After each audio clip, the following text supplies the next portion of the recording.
네, 안녕하십니까. 리차드 양양수입니다. 오늘이 3월 5일 금요일, 지금 현재 시각 오후 3시 50분 접어들고 있습니다. 자, 시장이 좀처럼 풀리지 않고 있죠.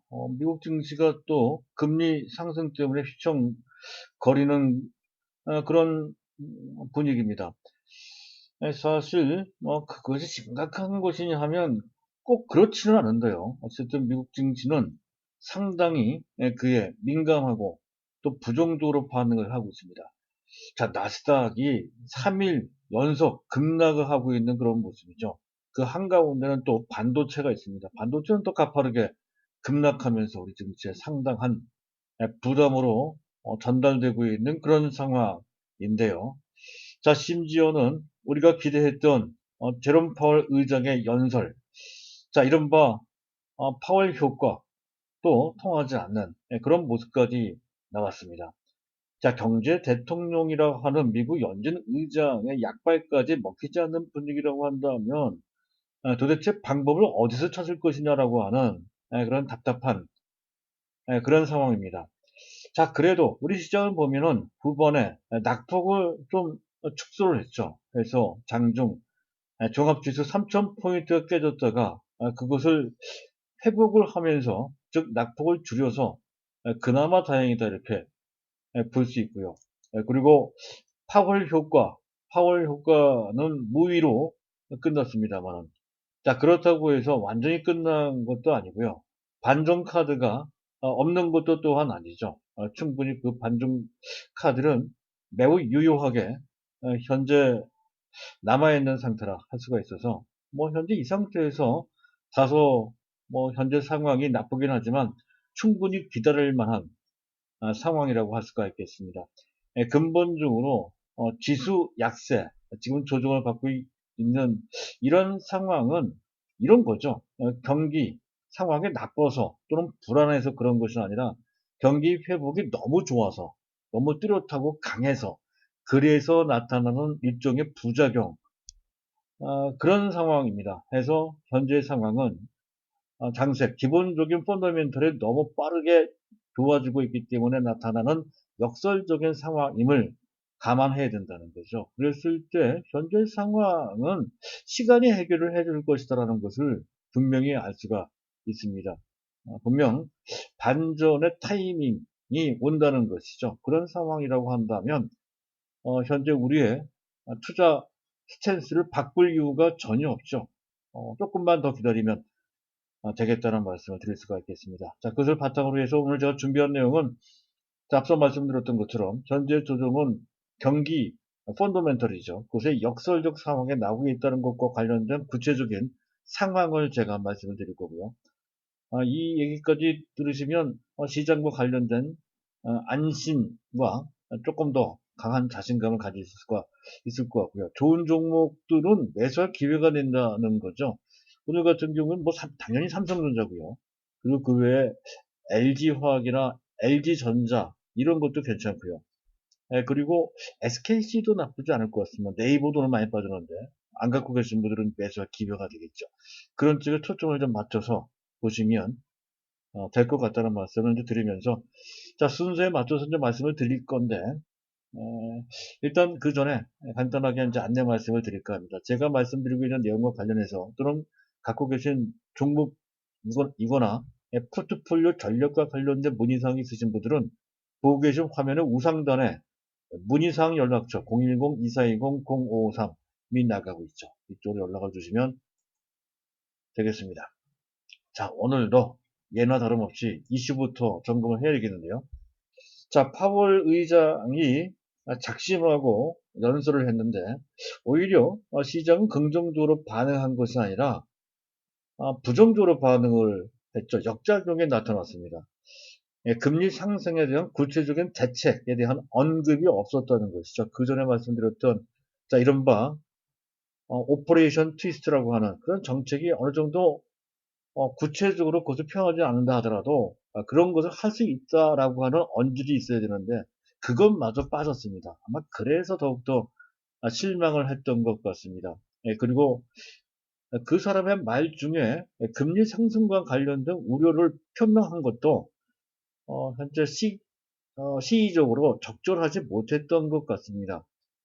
종전의 경기 회복 신호를 했던 것을 현재 조금 뒤집는 그런 표현이었기 때문에 그런 것이죠. 그전에는 뭐 금리가 올라가도 무슨 경기 회복을 현재 그 신호하는 것이니까 좋은 것이다 이렇게 얘기했다가 지금은 금리 상승이 부담된다는 식으로 말을 바꾼 결과가 돼버렸단 말이죠. 아마 이런 것 때문에 시장이 조금 불안하게 반응을 한 것으로 그렇게 판단이 됩니다. 그리고 또 물가 상승도 언급을 했죠. 1년 내 물가 상승은 뭐 불가피하다는 식으로 얘기를 했고요. 다만 지속되지는 않을 것이라고 이제 어느 정도 윤곽을 잡아줬습니다만은 물가 상승 언급도 약간 부작용을 야기했던 것으로 판단이 됩니다. 어쨌든 제롬 파월 의장이 그전과는 다르게 현재 말 실수라고 할까요? 뭐 약간 그런 측면이 좀 있었던 것으로 판단이 됩니다. 하지만 뭐 치명적인 정도의 상황은 전혀 아니죠. 시장이 그동안 너무 상황이 안 좋았기 때문에 그런 말 한마디 한마디에 좀 민감하게 반응한 그런 측면이 그런 상황이었기 때문에 그랬던 것 같습니다. 자, 그 바람에 미 국채 10년물 장기 국채 금리가 1.5%까지 하루아침에 8베이스 포인트 아주 큰 건 아닌데요. 어쨌든 1.5포인트, 1.5% 여기가 심리적인 저항선인데 그를 뚫고 올라가 버렸습니다. 그 바람에 그의 금리에 취약한 기술주들, 미국의 현재 빵이라고 하는 4차 산업 관련주 및 반도체 관련주들이 추가 급락하는 그런 상황까지 테슬라도 폭락을 하고요. 필라델피아 반도체 지수, 필라델피아 반도체 지수는 최근 3일 동안 합계 약 12% 정도 대폭락을 했다는 것이죠. 이러니 삼성전자나 SK하이닉스가 주가가 좋을 리가 없죠.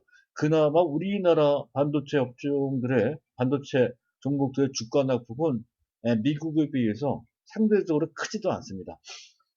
자, 어쨌든 현재 상황은 기술주 위주로 해서 상황이 현재 안 좋게 돌아가고 있다는 것이죠.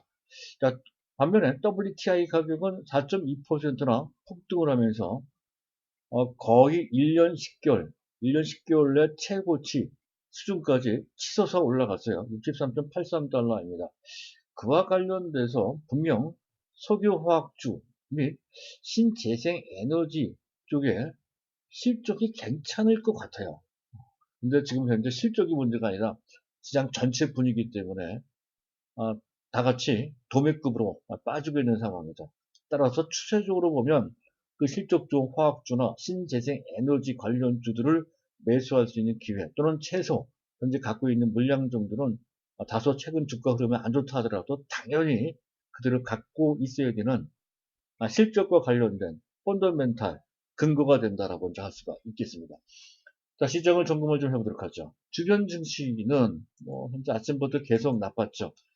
나스닥 선물 지수도 안 좋았고요. 그런데 낙폭을 줄였군요. 일본 니케이 지수 낙폭을 줄였고요.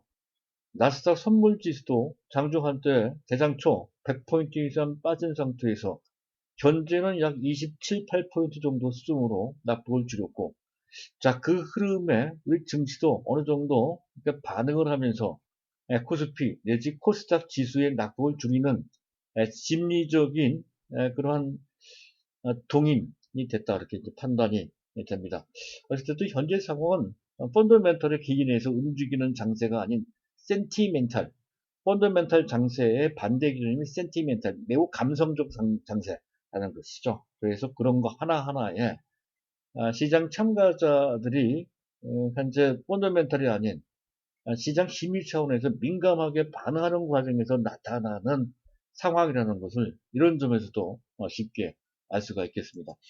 펀더멘털이 문제가 된다면 그러면 현재 우리 전체 포트폴리오를 한번 생각을 해봐야 되는데 그런 정도는 아니란 얘기죠. 자, 그리고 수급을 잠깐 보도록 하겠습니다. 외국인 기관들이 매도를 하고요.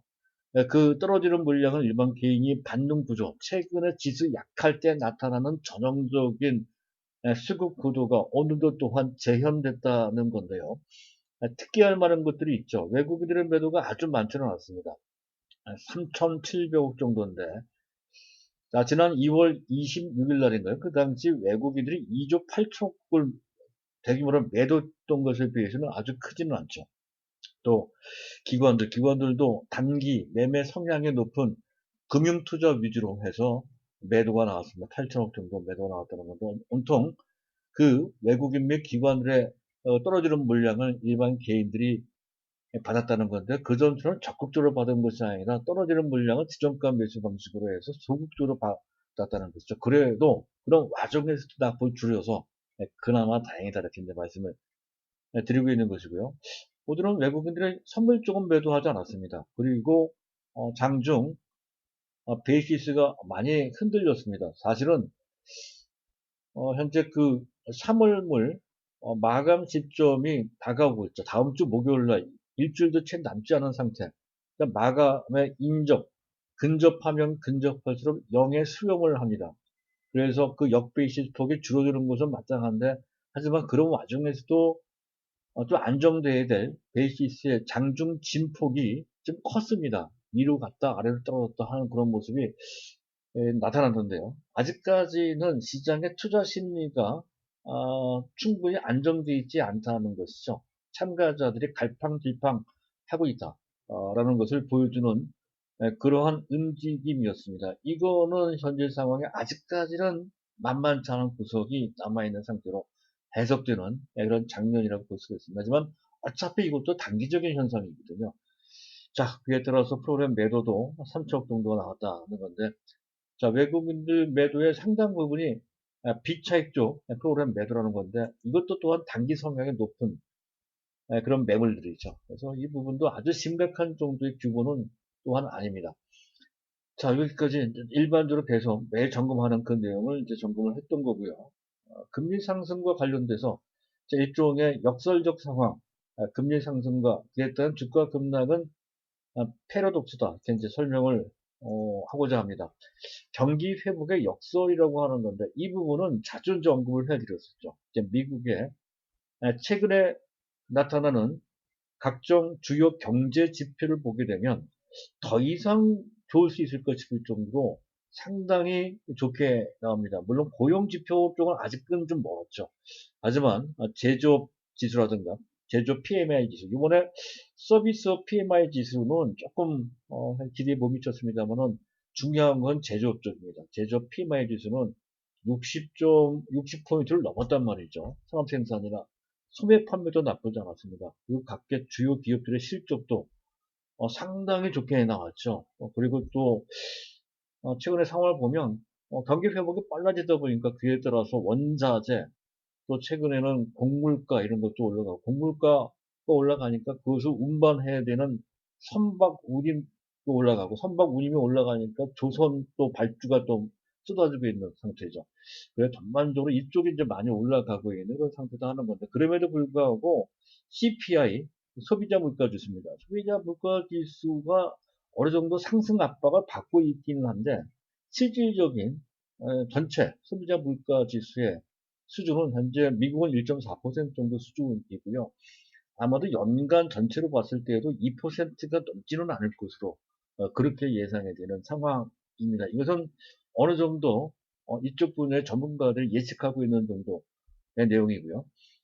자, 그리고 이에 따라서 원자재, 곡물가, 또 운임, 조선, 발주가 활발해지고 하는 것 등을 배경으로 해서 국내 조선, 해운 업종들이 부각되고 있다는 건데, 경기 순환주죠.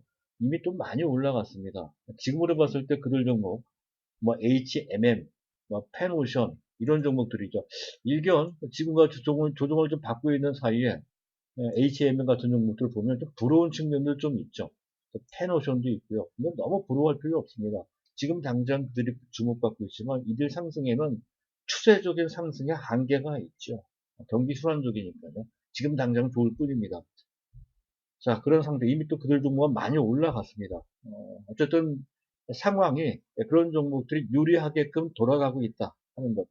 만약에 시장 상황이 펀더멘탈, 경기 측면에서 진짜 부정적이라고 한다면 이들 종목에 전혀 올라갈 수가 없죠. 국내 백화점주들이 최근에 부각되는 것도 마찬가지 개념이 된다라고 이제 할 수가 있겠습니다. 그리고 또 한 가지 현재 말씀드리고 싶은 것은 경기 회복의 역설이라는 측면에서 봤습니다. 제롬 파월 의장이 이런 얘기도 했었죠. 현재 그 인플레가 올라갈 수 있는 그러한 압박 요인이 좀 있기는 하지만 그래도 2%를 크게 넘는 상황이 발생되지는 않을 것이다라고 일단 그 전반적인 윤곽을 잡아줬다는 내용 한 가지를 더 기억해 두실 필요가 있겠고, 자, 국내 내용입니다. FN 가이드에서 나온 자료죠. 국내 상장사 실적 뭡니까 그 컨센서스가 있는 230개사, 234곳의 영업이익 규모를 추정한 게 있는데요. 아마 이게 주요 기업들을 다 포함되어 있는 거니까 거의 다라고 보시면 될 거예요. 전체 영업이익이 한 80% 정도만 차지할 겁니다. 그래서 국내 영업이익 규모가 이건 잔망을 약간 올려놓고 이제 말씀드리는 게 좋을 것 같네요. 현재 금년 예상 영업이익 규모가 184조 8,600억 원 정도 되는 것으로 추정된다는 건데, 불과 2개월 전, 작년 12월 말입니다. 3개월 전이군요. 12월 말, 그 당시 전망했던, 그 당시도 상당히 금년 실적 전망을 긍정적으로 보고 좀 약간 높게 전망을 했던 바 있는데, 지금 약 2개월 넘어 시간이 지나간 사이에서 그 전망이 깎인 것이 아니고 오히려 더 늘었습니다. 3.5% 정도라면 작지 않습니다. 높게 본 전망인데 그 상태에서 또 그 전망치가 좋아졌다는 뜻이 된다는 거죠. 또 한 가지 특이할 만한 것은 역대 연간 기준으로 봤을 때 최대 영업이익 규모는 2018년도 반도체가 아주 좋았을 때였었죠. 반도체 최호황기. 그 당시 그 해당되는 곳 234곳에 영업이익 총계는 초과하면 177조였습니다. 그것을 능가할 것이라는 전망이라는 거예요. 능가한다. 사상 최고를 갱신한다는 건데요. 여기서 또 놀라운 것은 그 당시 177조라고 하는 실적을 달성을 했을 때 당시 삼성전자가 58.9조, 또 SK 하이닉스가 20조 넘게, 양사를 합쳐서 약 80조 원 정도, 80조 원 정도 양사에서만 전체 영업이익의 얼마입니까? 거의 45% 정도가 나왔다는 거죠. 근데 금년 같은 경우에 전체로 봤을 때는 사상 최고를 갱신한다고 치지만, 그러나 삼성전자와 SK 하이닉스 영업이익 규모는 다 합쳐도 아마도 60조 원, 55조 원 내지 60조 원 정도밖에 되지 않을 것으로. 따라서 2018년도와 비교를 해봤을 때 그 양사의 영업이익을 보면 그 당시보다 한 20조 내지 25조 원 정도 차이가 납니다. 모자란다는 거죠. 그럼에도 불구하고 전체 영업이익 규모는 2018년도보다 좋다 하는 것도, 지금 당장은 다른 쪽이 상당히 좋다는 뜻도 되지만 또 한 가지 중요한 것은 내년에는 반도체 부분도 사상 최고치를 갱신할 소지가 상당히 높다는 거죠. 그래서 전체 영업이익 규모가 또다시 사상 최고로 갱신하겠지만 이번에는 내년에는 반도체 삼성전자 및 SK 하이닉스의 영업이익 규모도 사상 최고치를 갱신하면서 그들의 주가를 견인하는 그런 현재 펀더멘탈 요인으로 작용이 된다는 거죠. 그것을 우리가 알 필요가 있고요. 자, 그리고 그것이 바로 즉 현재 이럴 정도로까지 경기 상황이 좋아요. 근데 문제는 너무 좋아서 그래서 금리가 올라가고 그것 때문에 인플레 부담이 생기고 그것 때문에 테이퍼 즉 긴축할 수도 있다라고 하는 아직 발생하지도 않을 그런 내용 갖고서 미국 증시가 조정을 받고 우리 증시가 영향을 받는 거라는 거죠. 그렇다고 한다면 겁낼 필요가 전혀 없죠. 다음은 이제 미국 연준 스탠스인데요. 일단 미국 연준이 어떻게 나올지를 한번 생각해 봐야 된다는 거죠.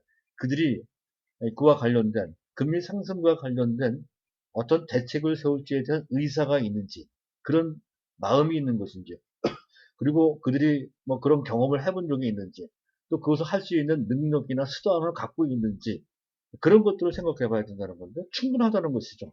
분명히 그 의사가 있고요. 또 경험도 있죠. 이 점은 그전에 말씀드렸습니다. 2004년도부터 2006년도 당시 그린스판의 실수를 경험한 적이 있었고, 훨씬 전, 대공황 이전입니다. 그 무렵, 1920년도 말, 그 당시 에클리라고 하는 당시 연준 총재가 또 한 번 실수를 한 적이 있습니다. 이런 실수를 몇 번, 대실수를 했기 때문에 그런 것을 반병조사하는 미국 정책 결정 위반자, 결정을 하는 사람들, 그런 사람들 입장에서 봤을 때는 당연히 현재 그것을 교훈 삼아서 훌륭한 결정을 할 것이라는 것을 실수하지 않는 결정을 할 것이라는 것을 어느 정도 예측할 수 있는 것이고요. 자, 그 능력 및 수단인데 능력도 있죠. 현재 2015년도 말 당시 양적 완화 후 당시 테이퍼를 했었는데 긴축을 하긴 했는데 그 긴축이 시장에 미치는 영향을 최소화시키는 경험을 했다는 것이고 그런 능력을 발휘했다는 것이고요. 그 2011년도 당시 양적 완화하기 전입니다.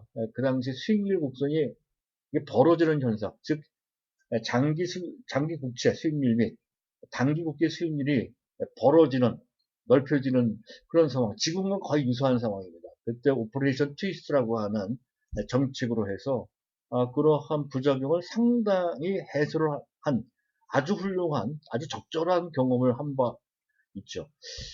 자, 그래서, 근데 그런 그런 그 경험을 한 바 있고요. 그 능력 및 수단인데, 앞에서 얘기했던 것처럼 그러한 단기 매매를 하는 것이 이제 오퍼레이션 트위스트라고 하는 건데, 통틀어서 일드 커브라고 하는 것은 수익률 곡선을 뜻하는 거고요. 컨트롤해서 YCC라고 합니다. YCC.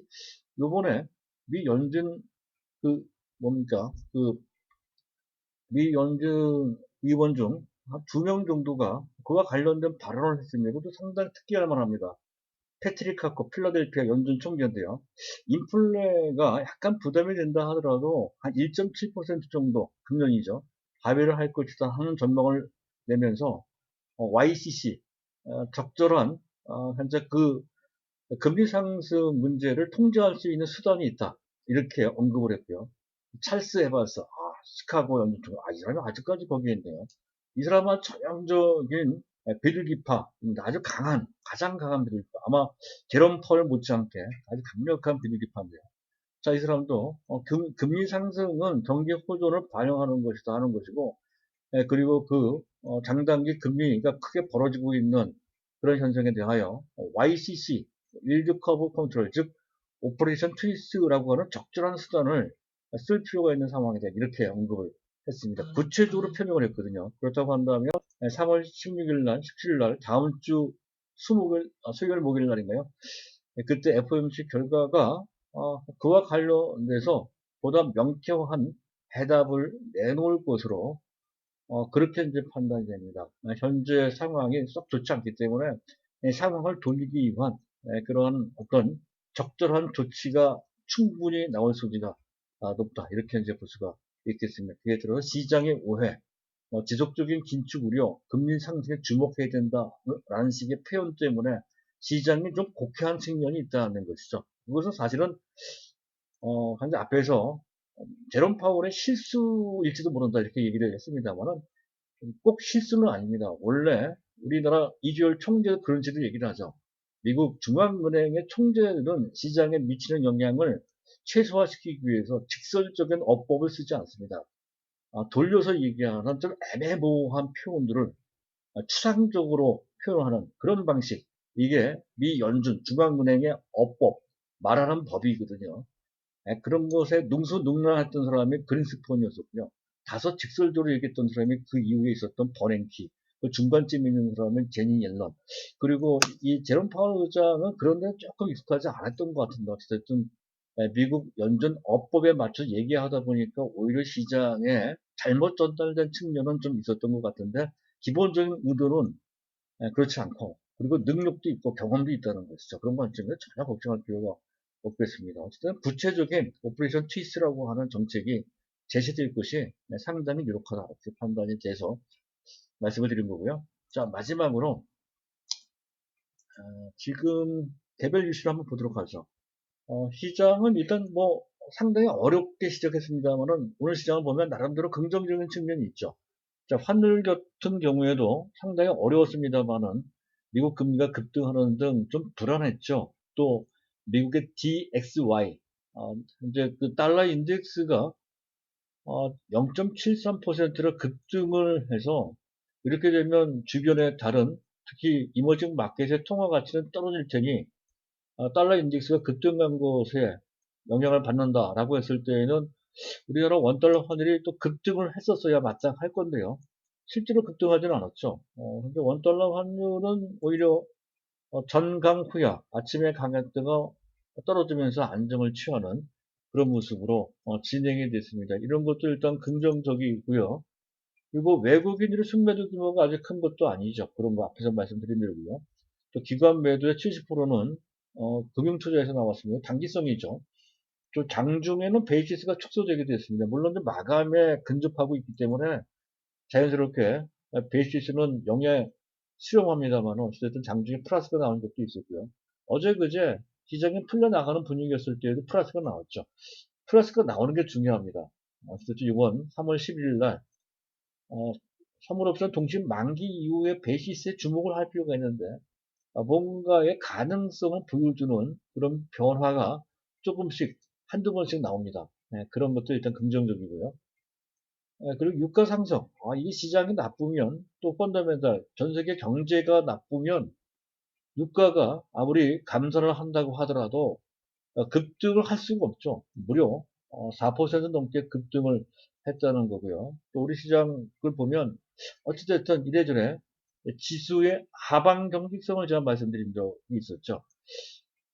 우리나라 동학 개미들이 적극적으로 매수하지는 않습니다만은 그래도 어느 정도 지수를 방어할 수 있는 그런 정도의 매수는 한다는 거죠. 이에 따라 지수가 크게 빠지지 않는 그런 성향, 이것을 지수의 하방 경직성이라고 말씀드리고 있는데요. 상당히 우리 주변에 있는 악재가 우리 증시에는 위협적인 악재들이 현재 생겼습니다. 그럼에도 불구하고 그에 따른 지수의 낙폭은 제한적이었다는 것도 일단 긍정적입니다.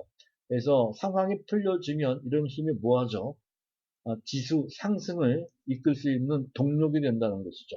그런 관점에서 보실 필요가 있겠고, 자, 다음에는 마지막으로 현대차, LG가 전격적으로 합의를 했습니다. 이건 놀라운 변화 아닌가요? 현대차, LG가 코로나가 아니고 코나입니다. 코나 전기차. 중국에서 생산된, 난징 공장에서 생산된, 현재 코나 전기차. 이게 이제 배터리 문제 때문에 리콜을 했다는 건데, 근데 그 문제가 됐던 것은 그 리콜 비용, 약 1조 원 정도 된다고 하는 것.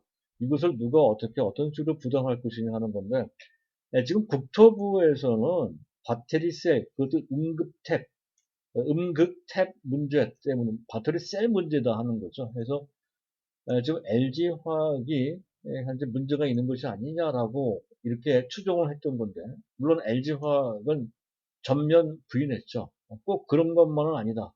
아, 전면 부인까지는 아닌데 어찌됐든 뭐 부인을 했습니다. 뭐 그래서 그와 관련된 갈등의 소지가 좀 있었던 건데요.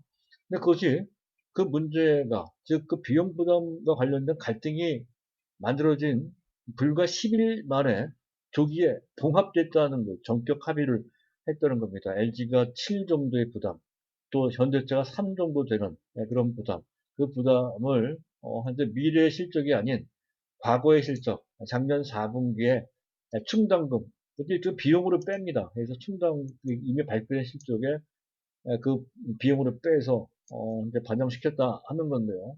어쨌든 그렇게 전격적으로 합의했다는 것이 상당히 중요합니다. 그것도 원인 규명이 아직 확실하게 교통정리가 된 상태도 또한 아닙니다. LG 쪽에서 부인까지 한 그런 마당에서 말이죠. 근데 전격적으로 합의를 했는데 우리나라 경제 역사상 지금 각 그렇게 그룹 간 첨예하게 부딪히는 그것도 규모가 작지 않은 이런 문제를 당면했을 때 이런 식으로 전격적으로 합의한 적이 있는지 생각해 봤습니다. 거의 한 번도 이런 경험을 이런 적이 한 번도 없었던 거죠. 계속 부딪히거나 싸우고 지금 LG하고 SK그룹이 국제소송 현재 영어권 침해와 관련된 국제에서 이미 판결 난 건데도 불구하고 아직 싸우고 있듯이 그렇게 싸우면서 계속 시간을 질질 끌면서 최종적으로 나중에 뭐 한참 지나간 다음에 타협을 했던 뭐 다른 어떤 결론이 나오던 뭐 그렇게 했는 것이 일반적인 과거의 케이스였거든요. 그렇지 않았다는 거죠. 이런 모습은 처음 보는 것 같습니다. 아주 쿨하게 양사가 그 부분, 그것도 빠른 시간 내에 타협을 했다는 그 자체, 즉 K 배터리 동맹 현대차가 주동돼서 전체 미래 동맹이 점차 그 결속력이 좀 강화되는 듯한 인상이 좀 높다 하는 거고요. 그런 차원에서 상당히 긍정적입니다. K 배터리죠. K 배터리 내지 K 미래차와 관련된 국내 4대 그룹 간 결속력이 힘을 발휘할 수 있는 정도로까지 강화되고 있다라고 하는 중대한 의미가 있습니다. 남아있는 숙제는 LG화학과 SK이노베이션 간에 지금 소송 판결 이미 된 거죠. 미국 그 ICT에서 판결된 건데 아직도 불협화음이 남아있죠. SK그룹에서는 또 현재 대통령 거부권을 행사하는 것까지 종용한다는 보도도 있었고 말이죠. 어쨌든 그런데 이 부분도 현재 업계에서는 대승적 차원에서 타협을 해야 된다는 목소리가 꽤나 설득력 있게 나오고 있고, 그런데 제가 보기엔 이런 관점입니다. 지금 SK그룹 최태원 회장은 재벌 2세, 지금 재벌 2세대죠. 재벌 2세대. 그런데 지금 재벌 2세대가 남아있는 몇 곳이 남아있습니다. 현재 롯데그룹도 그렇고 또 어딥니까? 한화그룹도 아직까지는 재벌 2세대인데 지금 그 시장을 주도하고 있는 현대차나 LG나 삼성 같은 데는 3세대, 4세대로 넘어갔거든요. 하위 세대로 넘어갈수록 현재 지금 개혁성, 오픈성이 더 큰 것 같습니다. 더 쿨하게 그렇게 협력하고 하는 식으로 나간다는 것이죠. 그래서 지금은 2세대, 재벌 2세대 및 3세대와의 갈등, 제일 마지막 남아있는 숙제 같은 그런 느낌이 좀 든다는 것이죠. 어쨌든 뭐, 요거는 아직 뭐 제 추정이니까 확실치는 않고요. 어쨌든 그런 것 같아요. 약간 관계되어 있는 것 같습니다. 굉장히 뒤섞으면서 시간을 어렵게 하고 있거든요. 근데 이 부분도 국내외 여러 가지 여건상 조만간에 현재 적절히 타협을 할 것으로 판단해서 그 순간에 LG화학도 또 한 번 도약할 수 있는 오히려 비용 부담이 좀 가중된다 하더라도 SK이노베이션도 새로운 전기를 맞이할 수 있는 계기가 주어질 것으로 그렇게 예상이 되는 그런 상황입니다. 마지막 남은 숙제라고 판단이 되고요. 그에 따라서 LG화학이 오늘 올라간 것은 당연한 것이라는 것이고 마지막으로 LG화학은 얼마 전 그 뭡니까 그 골드만삭스에서도 얘기를 했지만 최소한 금년 중 현재 많이 올라간 그 상태에서도 추가적으로 40% 정도 LG화학에 지금 현재 90만 원에 40%라고 한다면 126만 원 정도인데 사실은 140만 원까지도 가능할 것 같아요. LG화학에 대해서는 지금 안 갖고 있으면 매수가 기회가 된다는 거고요. 그러니까 테슬라와 관련돼서 전대차에 대해서 말씀드렸죠. 테슬라를 갖고 계신 분들은 팔고 전대차를 사라는 것이죠. 테슬라가 상당한 경쟁력, 시장 장악력을 보이고 그에 따른 대우를 받고 있긴 하지만 너무 과한 대우를 받는 측면도 분명히 있습니다. 그리고 테슬라는 여태까지 거의 독점적이고 그렇지만 향후 펼쳐질 미래에는 꼭 독점적이지는 못하다는 것이죠. 상당한 경쟁자로 부각될 수 있는 글로벌 3대 메이커가 있습니다. 그 중에 하나가 현대차고요. 또 하나가 아마 폭스바겐일 겁니다. 폭스바겐이 굉장히 또 전기차와 관련돼서 현재 그 잠재력을 갖고 있는 업체죠. 그리고 또 하나 EGMP 같은 전기차 전용 플랫폼 체제를 구축한 또 오래전부터 볼트라고 하는 전기차를 생산하고 있었던 GM도 GM도 어느 정도는 경쟁력이 있는 즉 테슬라와 공동 전술을 세워서 맞설 수 있는 정도의 실력을 갖추고 있는 것 같습니다. 시가총액 차이가 거의 10분의 1 정도, 1대 10 정도 차이가 난다고 하죠. 그 정도 차이가 날 정도는 아닌데 어쨌든 그렇게 미국 시장은 현재 그 대우를 하고 있습니다. 그래서 우리가 뭐 GM이나 또는 폭스바겐을 살 것은 아니니까 우리는 현대차를 사시면 됩니다. 현대차나 기아차가 비슷하고요.